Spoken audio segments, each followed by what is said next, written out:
Quero compartilhar com vocês, está em Marcos capítulo 14, versos de 1 a 9. Peço que você abra sua Bíblia comigo. E ao abrir o texto, mantenha sua Bíblia aberta nesta passagem. Eu estou usando a versão ARA, revista e atualizada. Eu não sei se nós temos a projeção do texto, mas se não tiver, acompanhe comigo a leitura. Marcos 14. Está escrito assim: dali a 2 dias, era a Páscoa e a festa dos pães asmos. E os principais sacerdotes e os escribas procuravam como prenderiam Jesus à traição e o matariam.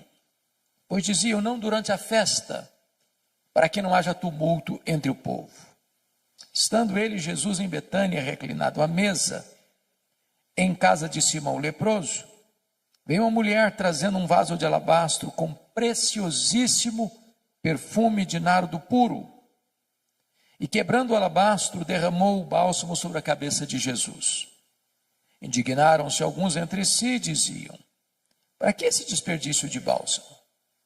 Porque este perfume poderia ser vendido por mais de 300 denários e dar-se aos pobres. E murmuravam contra ela. Mas Jesus disse: deixai-a, por que a molestais? Ela praticou boa ação para comigo. Porque os pobres sempre os tendes convosco, e quando quiserdes, podeis fazer-lhes bem, mas a mim nem sempre me tendes. Ela fez o que pôde, antecipou-se a ungir-me para a sepultura. Em verdade vos digo, onde for pregado em todo o mundo o evangelho, será também contado o que ela fez para a memória sua. Amém.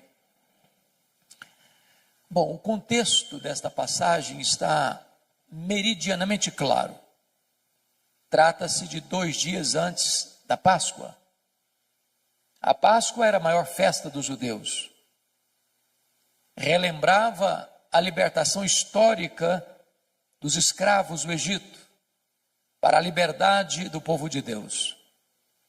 A Páscoa era a alegria dos judeus e ao mesmo tempo o terror dos romanos. Os romanos tinham medo de motim e de rebelião. E nesta época da Páscoa, a população de Jerusalém quintuplicava.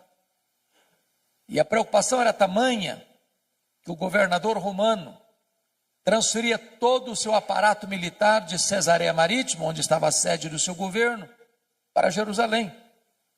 Até mesmo o tetrarca da Galileia, Herodes Antipas, mudava o seu gabinete para Jerusalém durante essa festa. E está escrito que 2 dias antes dessa festa, as autoridades judaicas, os sacerdotes principais e os escribas tramavam, urdiam, conspiravam nos bastidores a prisão de Jesus à traição, para matá-lo depois da festa, quando o povo já tivesse ido embora, portanto longe dos holofotes. Mas é muito curioso que Mateus 26, texto paralelo deste, nos informa que 2 dias antes da Páscoa, foi Jesus quem disse para os seus discípulos que ele haveria de ser entregue nas mãos das autoridades judaicas.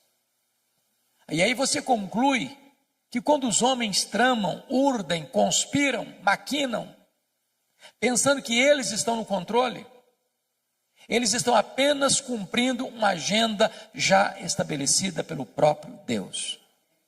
Quem tem as rédeas da história e controla o mundo, a história, a igreja e a sua e a minha vida, é o Senhor Deus, o Todo-Poderoso.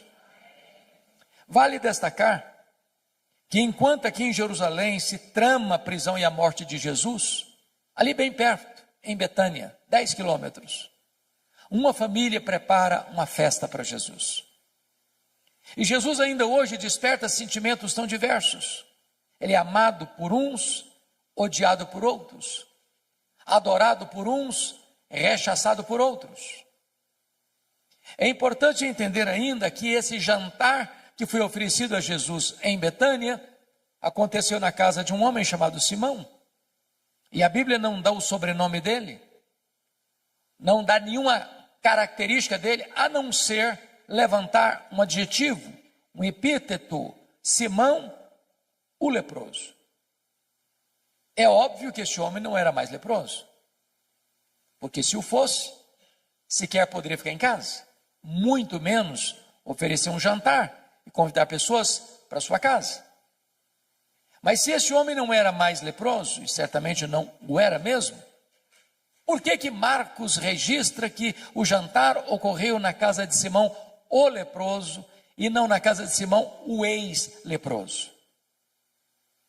Para advertir-nos de um grande perigo, o perigo de rotular pessoas, o perigo de carimbar gente, porque rótulos ficam, mesmo quando eles não são mais necessários. O doente está curado, o cativo está liberto, o perdido está salvo, mas o rótulo ficou. Então não carimbe gente, porque Deus pode mudar a história delas.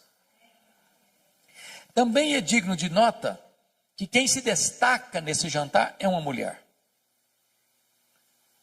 E nos evangelhos chamados sinóticos, Mateus, Marcos e Lucas, que relatam esse episódio, embora Lucas passa de raspão, essa mulher é incógnita. Essa mulher não tem nome. Ela é anônima. Porém, em João 12, texto paralelo deste, essa mulher tem nome. Essa mulher é Maria, irmã de Marta e de Lázaro.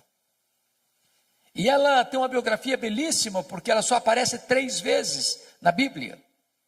E nas 3 vezes que Maria aparece nos registros bíblicos, ela está no topo do mundo, aos pés de Jesus.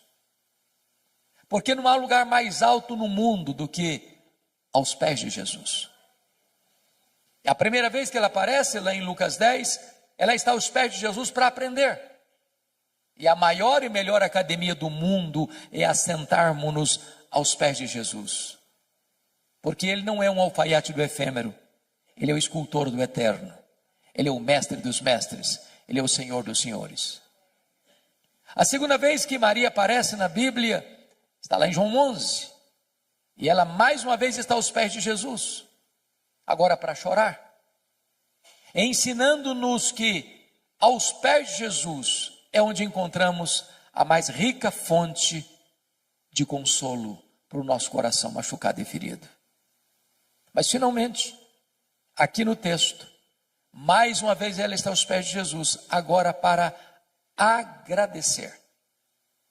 E agradecer o maior milagre público de Jesus, a ressurreição de Lázaro, irmão de Maria.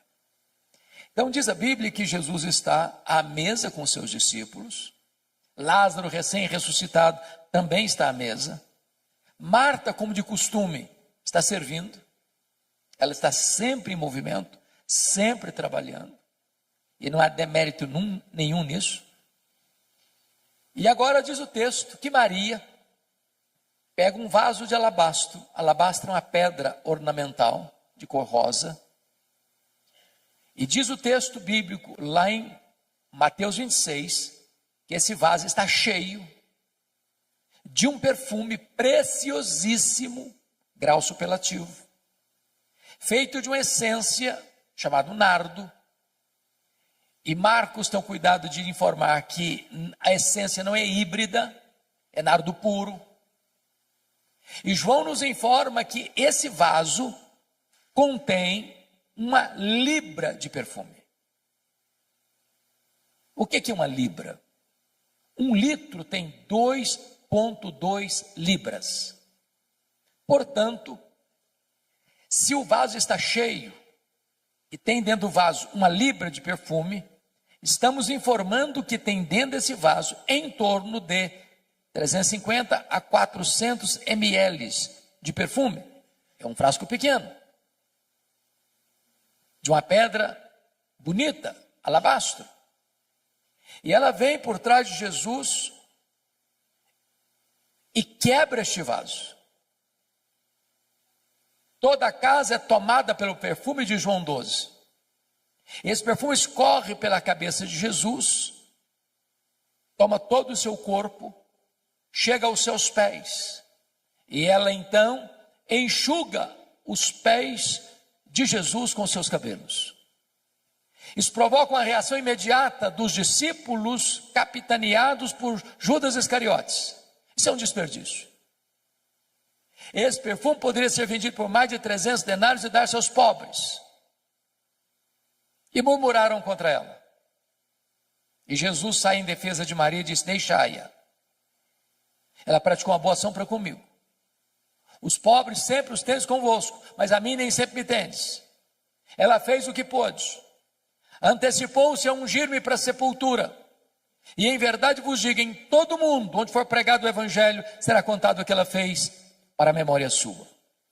Portanto, agora eu quero, olhando para o texto, tirar daqui algumas lições para o nosso ensino. Primeira lição. Confira comigo o verso 8. Ela fez o que pôde. Sempre que leio isso, o meu coração é fisgado por uma pergunta. Meu Deus, e eu estou fazendo o que posso para Jesus? Estou fazendo tudo o que posso para Jesus? Porque às vezes nós fazemos, mas fazemos relaxadamente. Às vezes nós fazemos, mas não fazemos tudo o que podemos. Às vezes nós fazemos, mas não fazemos de todo o coração. Às vezes nós fazemos, mas não fazemos com a motivação certa. Maria se nos apresenta como um exemplo. Ela fez o que pôde. Permita-me um exemplo para clarear essa ideia.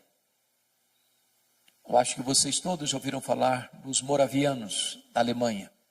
Um movimento que começou em 23 de setembro de 1723, às 11 horas da manhã. Começando uma reunião de oração que durou 100 anos, ininterruptamente. Produzindo uma geração de gente piedosa, comprometida com a obra missionária. Para vocês terem uma ideia, cada 18 moravianos sustentavam um missionário fora da Alemanha, mesmo sendo tão pobres. Às vezes a situação era tão crítica que alguns deles não tinham dinheiro para ofertar. Então se vendiam, era uma coisa possível na época, se vendiam como escravos, para comprar a passagem de ida, para os povos mais longínquos, para dedicar o resto dos seus dias ali, pregando o evangelho da graça de Deus. Quando eu vejo um exemplo desse, eu preciso perguntar a mim mesmo, meu Deus, e eu estou fazendo o que posso, tudo o que posso, para Jesus? Maria fez o que pôde. Segunda lição que eu aprendo com Maria, versículo 3 e 4. Ela fez o seu melhor. Quando você lê esse texto do perfume preciosíssimo de nardo puro, precisamos entender algumas coisas. Primeiro, esse nardo, a essência da qual se fazia o perfume, era uma essência raríssima, caríssima, que não tinha em Israel. O nardo só era encontrado nas cordilheiras do Himalaia, de um arbusto seco, moído e transportado em lombos de camelos. Esse perfume não era encontrado numa loja de perfumaria. Ele era comprado pouco a pouco, gota a gota, grama a grama, ml por ml, ia sendo acondicionado nesse vaso de pedra. O perfume era tão precioso que Judas, que era tesoureiro e entendia de finanças, avaliou o perfume em mais de 300 denários. Agora vamos entender isso. O frasco tinha pouco mais de 300 ml. 300 ml. Então, estou afirmando que cada ml valia um denário. Mas o que era um denário? O denário era a moeda de pagamento de um trabalhador durante um dia. Agora pense comigo o que uma pessoa trabalha um dia inteiro e ao final do dia ir comprar uma gota, 1 ml de perfume. Agora pense comigo. Quando você tem um bom perfume, eu sei que vocês têm e gostam, e eu também. Como é que nós usamos? Porque um bom perfume é caro. Usamos cuidadosamente. Só um pouquinho. Em ocasiões especiais. E falamos para nós mesmos, esse perfume tem que durar pelo menos um ano. Agora notem que ela não abre o frasco, ela não abre o vaso, ela quebra o vaso. Por que ela quebra o vaso? Porque ela está dizendo, eu não quero que sobre nem uma gota. O melhor que eu tenho, eu quero dedicar ao Senhor Jesus. Eu pergunto a você, você tem dado o seu melhor para Jesus? Às vezes, meus irmãos e irmãs, eu fico imaginando que aqueles que não têm o conhecimento que você e eu temos da graça de Deus, às vezes são mais zelosos em servir aos seus ídolos do que nós o somos em servir ao Rei da Glória. Eu estava pregando há alguns anos em Portugal e estava viajando para Coimbra. De repente eu vi caravanas e mais caravanas andando pelo asfalto. Eu fiquei curioso com aquilo e perguntei onde essas pessoas estão indo. Me informaram, elas estão indo a Fátima pagar promessas. E eu perguntei, mas a que distância elas estão andando a pé? Me responderam, a mais de 300 quilômetros. Às vezes nós moramos no bairro da igreja. Qualquer motivo, hoje eu não vou. Está chovendo, está muito quente. Tem uma outra coisa que me chama mais atenção. Maria fez o seu melhor. E o Senhor espera que você e eu façamos também o nosso melhor. Terceira lição. Maria fez sacrificialmente. Eu confesso a vocês que esse texto não pode ser plenamente entendido dentro da cultura ocidental. Porque nem você nem eu jamais vimos e talvez jamais veremos uma pessoa trabalhar um ano inteiro para comprar um frasco de perfume. 300 denários era o salário de um trabalhador durante um ano inteiro. Nós nunca vimos isso. Ninguém faz isso.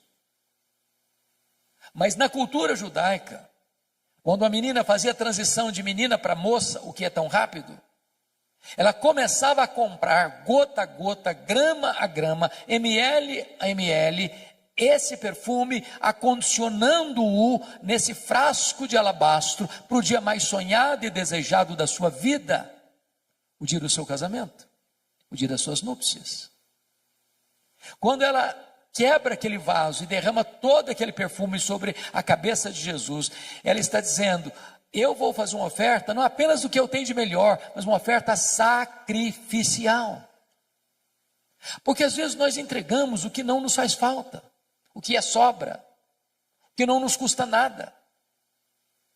Mas a oferta de Maria é uma oferta sacrificial. Maria está me ensinando aqui o que significa generosidade. E li um livro recentemente sobre generosidade que me marcou muito, exatamente por causa da ilustração que o autor conta na introdução do livro, perguntando assim, você quer aprender a ser uma pessoa generosa? Porque generosidade, irmãos, é um aprendizado. A Bíblia diz que a alma generosa prosperará. A Bíblia diz que se você retém mais do que é justo, isso vai ser pura perda para você. A Bíblia diz que quando você dá ao pobre, você empresta a Deus.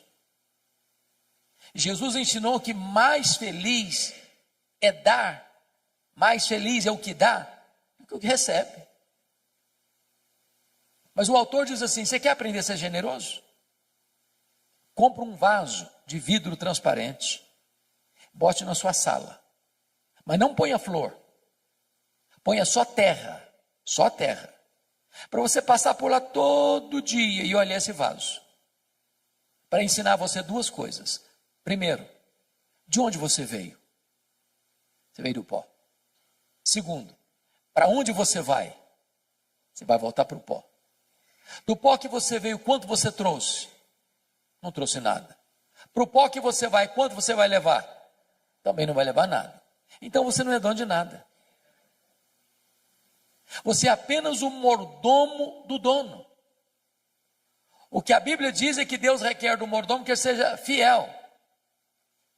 Ora, para ser fiel ao dono, que é generoso, a única maneira de eu ser um mordomo fiel ao dono generoso é sendo generoso com o que é do dono. O seu e o meu problema em sermos generosos é que nós temos a síndrome de dono. Mas se eu entendo que o que Deus me confiou não é meu e eu preciso administrar de maneira generosa, eu já não vou ter mais dificuldade de ser generoso com o que é do dono, porque o dono é generoso. Maria fez sacrificialmente.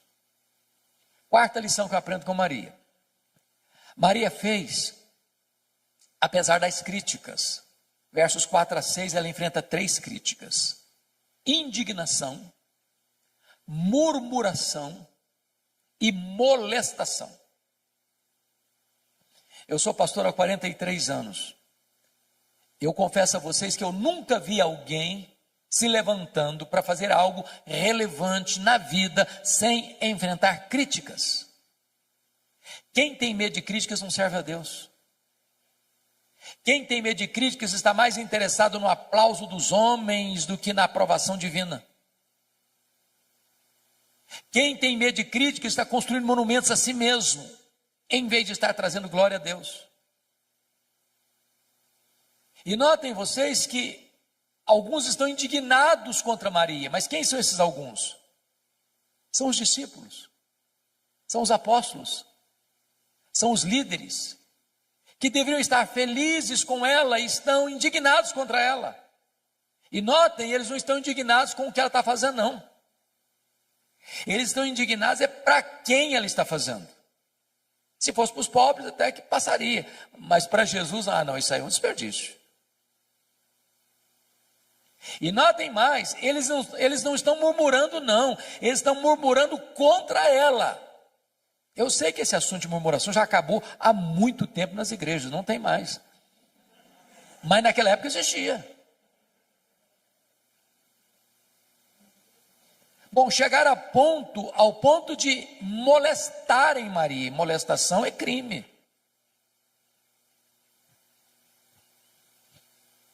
O que é curioso é que quem, conforme João 12, lidera o discurso de desperdício foi Judas Iscariotes.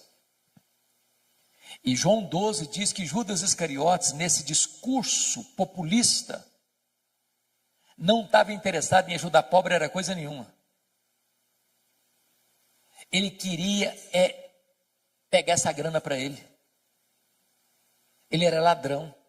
E é nessa conjuntura aqui que a Bíblia tira a máscara de Judas e o chama de ladrão.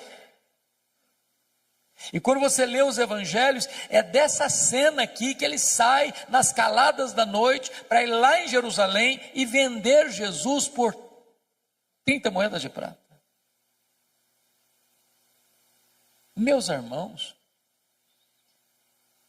a atitude generosa de Maria está confrontando a avareza de Judas. E aqui eu aprendi uma lição que eu gostaria de repartir com você. Você está fazendo a obra de Deus? Alguém está criticando? Alguém está murmurando? Alguém está ficando assim no seu pé, atormentando você, molestando você? Continue fazendo a obra de Deus. Você não está fazendo para agradar homens. Você está fazendo para a glória de Deus. Porque tem crentes, eu sei que não tem ninguém assim aqui, mas tem crente cristal, porcelana, hipersensível. Qualquer coisinha se melindra. Qualquer coisinha, eu também não faço mais nada na igreja, porque eu fui fazer, me criticaram. Tem gente que até sai da igreja por isso. Não, Maria não era uma mulher hipersensível, ela estava fazendo para o Senhor, apesar das críticas. Quinta lição que eu aprendo com Maria. Maria fez só para agradar ao Senhor Jesus. João 12 traz-nos uma informação que só ele traz. É que Maria enxuga os pés de Jesus com seus cabelos. Na cultura brasileira, ocidental, isso não significa nada. Apenas um gesto de humildade. Mas dentro da cultura israelita, isso era um escândalo. Uma mulher não soltava os cabelos em público. Era dar margem para suspeitas da sua reputação ilibada. Mas então por que Maria o fez? A única explicação que encontramos é que quando você tem um sentimento transbordante de gratidão, quando o seu amor extravasa pelos poros da sua alma, você não consegue ficar retido e limitado a determinadas cercas de cultura, de clichês. Você acaba excedendo.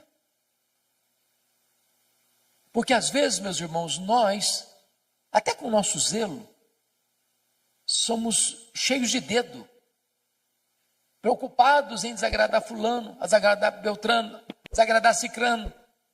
Porque se eu fizer algum gesto, alguém vai me censurar. Se eu levanto a mão, me censura. Se eu não levanto a mão, me censura também. Se eu transbordo em emoção e choro, acho que eu sou piega. Se eu não choro nunca, eu sou durão demais. Aí eu fico olhando para ver, medindo os meus atos, medindo os meus gestos, porque eu não quero desagradar ninguém. Eu, às vezes, querendo agradar todo mundo, eu acabo desagradando a Jesus. O único vetor que governou Maria foi agradar a Jesus. Ela não estava preocupada com o que Tomé ia falar, o que Mateus ia dizer, o que Judas ia comentar. Ela queria agradar a Jesus. E eu não estou dizendo que você e eu estamos liberados para desagradarmos as pessoas, não. O que eu estou dizendo é que agradar a Jesus deve ser o vetor que governa a nossa vida. Sexta lição que eu aprendo com Maria. Maria fez no tempo certo. Versículo 8, a parte B diz: ela antecipou-se a ungir-me para a sepultura. Me permita retroceder um pouco aqui para explicar melhor isso. Vocês se lembram de Lucas 8, a partir do verso 3, que foram as mulheres da Galileia que bancaram financeiramente o ministério de Jesus. Eu vou falar baixinho porque tem mulheres no auditório. As mulheres são mais generosas do que os homens. É verdade. A história prova isso. Quem financiou o ministério itinerante de Jesus pelas cidades e aldeias da Galileia, tinham 204 cidades e aldeias, foram as mulheres. A Bíblia cita 3 pelo nome: Maria Madalena, Joana, Susana e muitas outras. Eu não sei quantos são muitas outras. Mas pense comigo aqui na cena. Tem Jesus, tem 12 apóstolos, 13. Tem Maria Madalena, Joana e Susana, 16 agora. Muitas outras, eu não sei quantas. Vamos imaginar que o grupo todo seja de 40 pessoas. De cidade em cidade, de aldeia em aldeia. Não tem hotel, não tem hotel fazenda. Não tem self-service. Não tem infraestrutura. E elas atrás, passando Pix, fazendo transferência bancária, pagando a conta. Nessa jornada é que Jesus diz para os discípulos e para elas que era necessário subir para Jerusalém para ser preso, para ser crucificado, para ressuscitar o terceiro dia. Quando Jesus vai, essas mulheres sobem com ele. Quando Jesus foi crucificado, os apóstolos todos, exceto João, se acovardaram. Mas essas mulheres da Galileia estavam presentes na crucificação de Jesus. Quando Jesus foi sepultado, diz Lucas 23, 54 e 55, que nem João, pelo menos não consta, que ele estivesse presente no sepultamento de Jesus. Mas essas mulheres viram onde e como Jesus foi sepultado. Repita comigo, onde e como Jesus foi sepultado.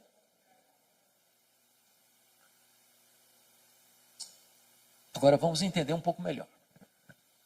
Que horas Jesus morreu na cruz na sexta-feira? 3 horas da tarde. 3 horas da tarde. Hora nona. Que horas ele foi sepultado? A Bíblia não consta. Mas tinha que ser antes de começar o sábado. Então encerrava sexta-feira, 6 da tarde, começava o sábado. Parava tudo. Agora, vamos pensar de novo comigo aqui. Me acompanha o raciocínio. Então, entre a morte e o sepultamento, quanto tempo disponível se tem? 3 horas. Bom, morreu, e ninguém tem autoridade de tirar o corpo da cruz. Só o governador pode autorizar.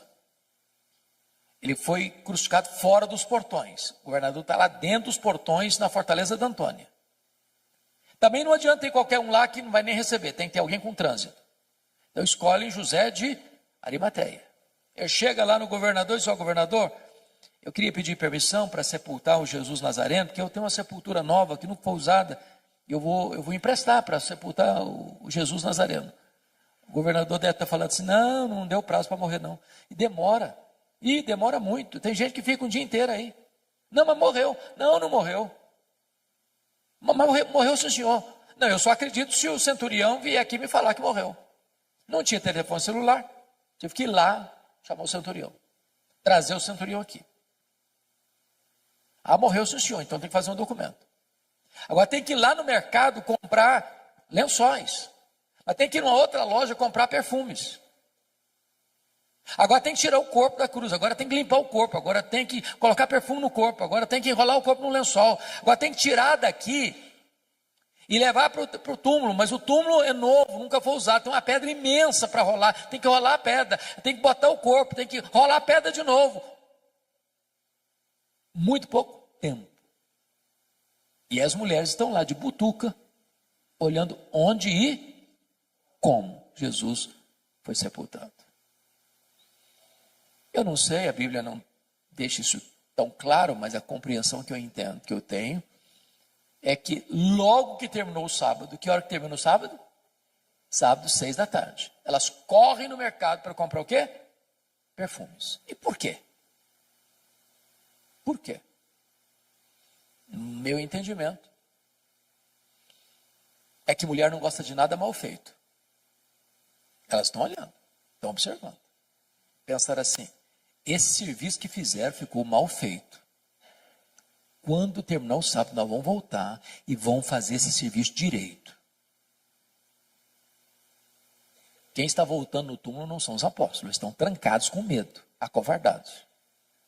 Quem bota a cara na rua, num ambiente hostil, são as mulheres da Galileia. Quando elas chegam, uma surpresa: a pedra está rolada. Quando elas entram, outra surpresa: o túmulo está vazio. Quando elas saem, uma outra surpresa: o anjo pergunta para elas: o que vocês vieram fazer aqui? Procurar entre os mortos aquele que está vivo. Ele não está mais aqui não, ele ressuscitou. O que o anjo está dizendo para essas mulheres? Vocês fizeram muita coisa para Jesus, mas uma coisa vocês não fizeram. Vocês não anteciparam a ungir o corpo dele para a sepultura. Agora ele não precisa mais. Lição aprendida? Faça no tempo certo. Há coisas, irmãos, que ou fazemos hoje ou nunca teremos oportunidade de fazer. Oportunidade passa. Nunca deixa para amanhã o que você pode fazer hoje. Nunca faça a oração de Faraó. Pediu para Moisés orar por ele, para as rãs irem embora amanhã. O problema era de hoje. Amanhã pode ser tarde demais. Eu não sei se vocês concordam comigo, há duas coisas que me chocam muito na cultura brasileira. A primeira delas são os nossos funerais. Irmãos, eu nunca vi ninguém receber tanto elogio quanto o defunto. Já viu? É uma rasgação de seda em cima do caixão que não tem mais fim. A pergunta é se aquela pessoa em vida escutou alguns daqueles elogios. Porque um defunto não fica feliz por você elogiá-lo. E ele nem se levanta do caixão para lhe dar um abraço. E se levantar, você corre também. Então não espere a pessoa morrer para elogiar. Que tem crente assim muito espiritual que diz, não, mas esse negócio de elogiar é um perigo, a pessoa vai ficar vaidosa. O que a Bíblia proíbe é hipocrisia. Mas um elogio sério, sincero, oportuno, é um bálsamo. A segunda coisa que me choca na nossa cultura é que defunto recebe mais flores do que vivos. Faz sentido isso? Não faz sentido, gente. Eu fui num funeral certa feita e contei 86 coroas de flores. Contrataram um caminhãozão para levar as flores, um caminhãozinho desse tamanhozinho para levar o defunto. E eu fiquei do lado olhando. Falei, meu Deus, para que tanta flor para o defunto? Coitado, não consegue cheirar um botão de rosa a mais. Mas sabe por que os mortos recebem mais flores do que os vivos? Porque a voz do remorso é maior que a voz da gratidão. Não espere a pessoa morrer para mandar flores. Mande flores enquanto ela pode admirar as flores. Colocar um bonito jarro, botar na sua sala. Faça no tempo certo. Eu fico olhando para a Bíblia e vendo a história do Davi.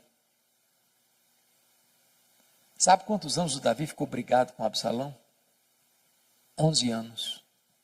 11 anos. Sem conversar. Chegou uma hora que o menino não queria conversar com o pai também não.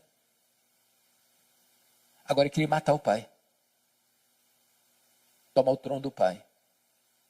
E quando o Absalão morreu, Davi desabrocha em choro. Meu filho Absalão, Absalão meu filho Absalão. Demonstrando seu amor por ele, mas agora não adianta mais. O menino está no caixão.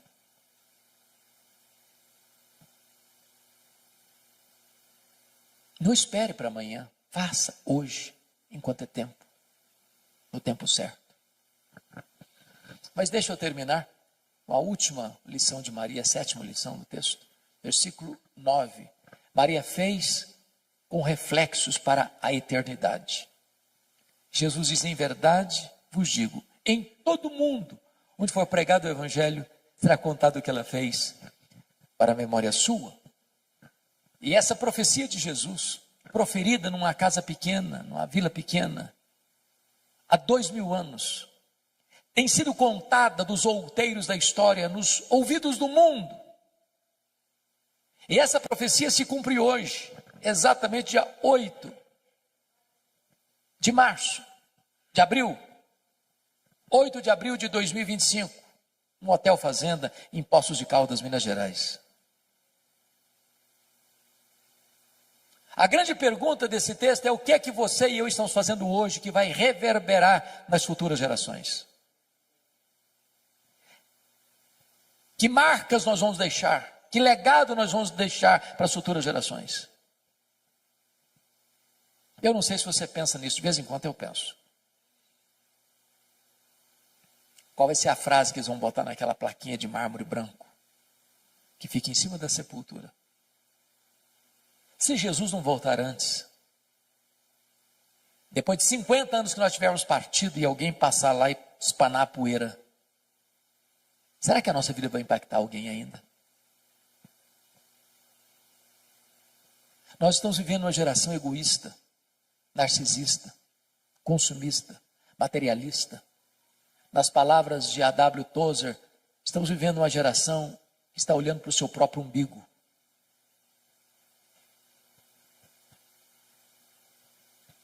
E eu queria então concluir a minha fala trazendo dois exemplos. Um da Bíblia e outro da história da missiologia.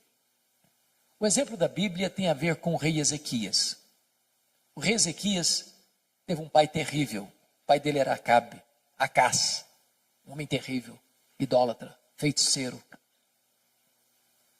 Mas Ezequias, embora não tenha tido berço, foi um homem piedoso.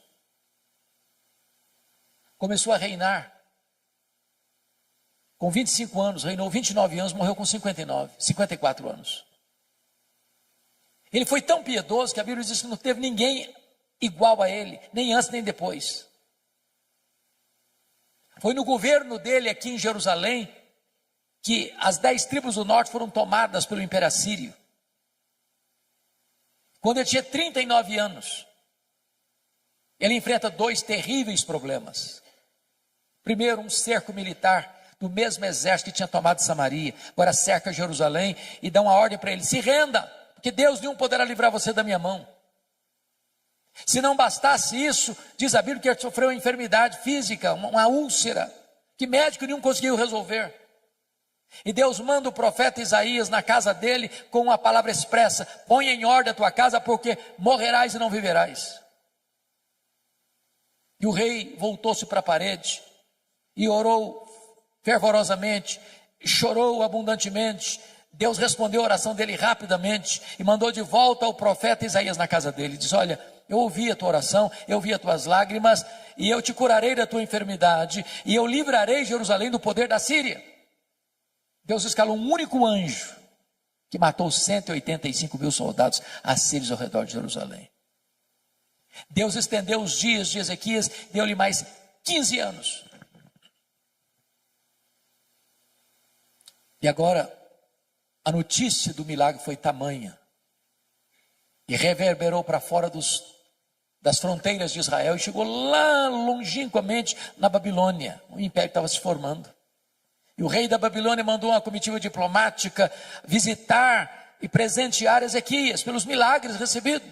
E diz a Bíblia que quando esses embaixadores chegaram, ele abriu o seu palácio, abriu a sua casa e mostrou seus tesouros, suas riquezas, seu ouro, sua prata, seus olhos finos, toda a magnificência do seu reino, toda a grandeza do seu reino, e não deu uma palavra sequer de gratidão a Deus. Aquilo foi mal aos olhos do Senhor. E Deus mandou de volta lá no palácio o profeta Isaías, dizendo o seguinte: agora escuta a palavra do Senhor. Essa Babilônia voltará. E quando ela voltar, ela vai saquear tudo que se ajuntou até então.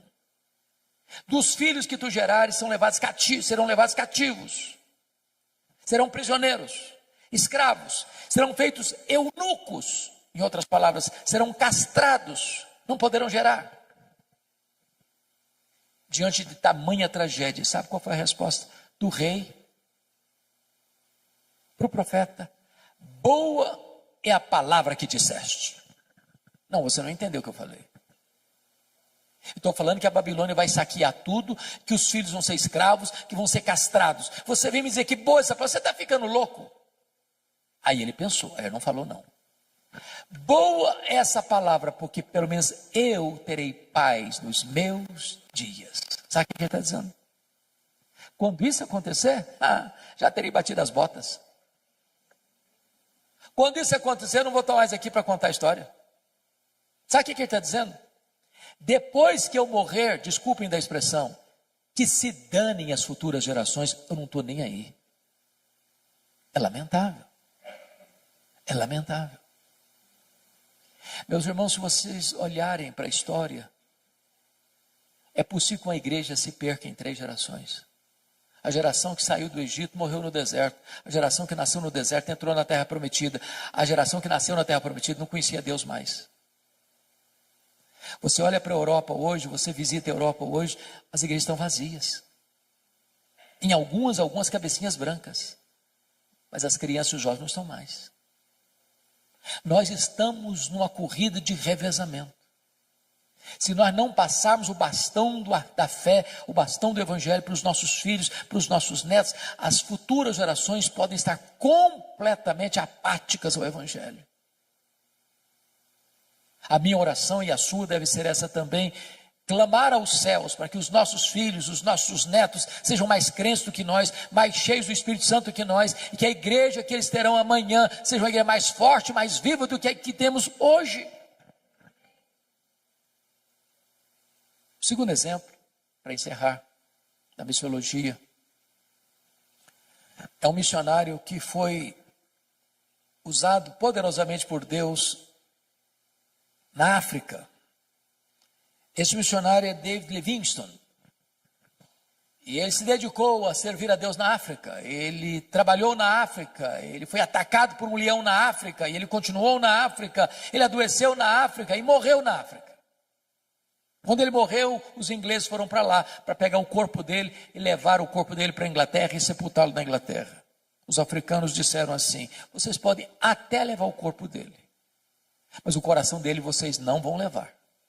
Ele amou a África e o coração dele vai ser sepultado na África. O que fizeram? Abriram o peito dele, arrancaram o coração dele e sepultaram o coração dele na África. Quando você vai a Malawi, lá tem uma catedral de chão batido e uma placa de bronze na parede, para a glória de Deus e em memória de David Livingstone. Levaram o corpo dele para Londres, sepultaram na abadia de Westminster, onde estão sepultados os reis e os nobres da Inglaterra, e lá tem uma plaquinha de bronze, para a glória de Deus e em memória de David Livingstone. A minha oração, queridos, é que você e eu possamos viver de tal maneira que a nossa vida reflita a glória de Deus. E que as pessoas, ao lembrarem da nossa existência, possam ser motivadas a conhecer a Deus, a amar a Deus, a andar com Deus. Isso traga glória para o nome de Deus. Que você e eu possamos imitar Maria, que viveu aos pés do Senhor, para aprender, para chorar, para agradecer. Fazendo o que pôde, fazendo o seu melhor, fazendo sacrificialmente, fazendo apesar das críticas, fazendo só para agradar a Jesus, fazendo no tempo certo, fazendo com reflexos para a eternidade.